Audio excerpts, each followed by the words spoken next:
Today's Midday Kentucky Cooking segment brought to you by Creative Kitchen and Bath, where you will always cook in style. Welcome back to Midday Kentucky. Chef Allison Davis here and the Wild Time Kitchen, and I've got Anthony Critchfield from Critchfield Meats, of course, our meat specialist, and we've got something very special today for you. It is beef tenderloin. Beef tenderloin. You know it.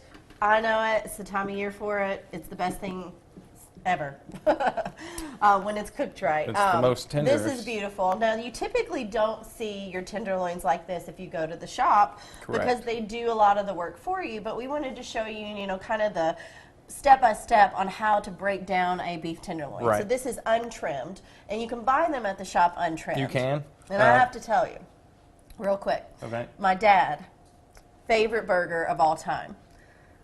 I take the trimmings off of the beef tenderloin, and they'll grind them up, and I make a burger for my dad, and he's like, this is the best burger on earth. It makes great burger. And it really does. It really does. So buy the untrimmed, have them grind up the trimmings for you, and I'm telling you, you cannot go wrong. No, you sure can't. So what we start with is it's got like a film, a skin on top, and you just kind of find that seam. You know, and the beef tenderloin is the most tender part of the cow, right? Yes, so this is it is. The It's juiciest, softest. Kind of sets on the back. It doesn't get overworked. And you'll notice you can use your hands a lot in just kind of trimming this up, where he's not even using a knife. Because it is so tender, you can start to pull a lot of that fat and some of the chime away from the tenderloin without even having to really even make cuts. That's what we look for first. To start out with, whatever we can take off by hand.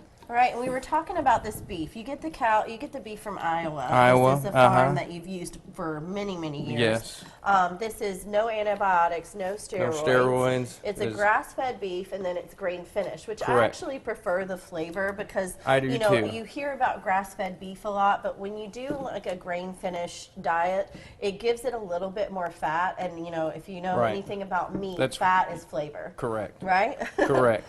And that's where, on grain finish, you also start to see a lot more of the marbling. The marbling, right. Which is what you want to look for. All right, so this part right here, is that what you call? This is the chain. The chain. The chain, yeah. So then you're going to take this off, and like I said, this has got a lot of meat still in it. And it's perfect for grinding. Perfect for grinding up, yeah, because you got a nice fat to meat ratio for your burger.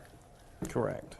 Chili, whatever you want. Whatever you want, yeah. All right, now this guy right here on top, Yep, this is what you really want to focus in on. That is the silver, and it's tough. Yeah, and it's just like a tendon, right? So correct. You've got to remove that, otherwise it's going to cook and it's going to still be really tough and chewy. Yeah. And you're not going to be able to, bite through that. So. And then someone's going to get mad at me. So like I said, this is for you all to learn from, but if you go to Critchfield Meats and you get this nice big tenderloin, they will trim it up for you. So I make that first incision there, and you can see, you can just kind of pull it back. And you want to try to stay away from the meat. You don't want to really go into it that much. Mm-hmm. You're going to go into it, but there's no way around that. But it just peels back. You've done this a time or two. Now this is your Never busiest on camera, time. though. This is your busiest time of year. How many guys do you have in the back, working on the counter during this time of year? I'm trying to think. I think we have about six guys back there. Yeah, and they're all versed in how to cut and how to prepare your tenderloins or cut your meats down. We actually we will be trimming out like 3 or 4 cases of these right before Christmas. Yeah. Now, will you also cook your tenderloins? We certainly will. Yeah, so you will also sell and cook the full cooked tenderloins as well. We do. All right. And to whatever temp, we try to tell people preferably mid-rare. Oh, that's the way I like it. Because most of the time, a lot of people are going to reheat, and mid-rare. I try to tell people to serve it at room temperature. All right, now you could rub this down. There's a lot of different ways that you could take it from here, but once you get that silver skin off, you're pretty much ready to go, right? Pretty much. Now, an extra step I like to go, and I like to take. You're going to have a lot of fat and different things on the back side here. Mm-hmm. You can trim a little bit, but a little bit of fat is good for sure. A little bit, yeah. But if you have a sharp enough knife, it's just you just kind of skim over the top of it. All right, well, you guys know where to find this wonderful beef tenderloin. You'll find Anthony there cutting away all season long.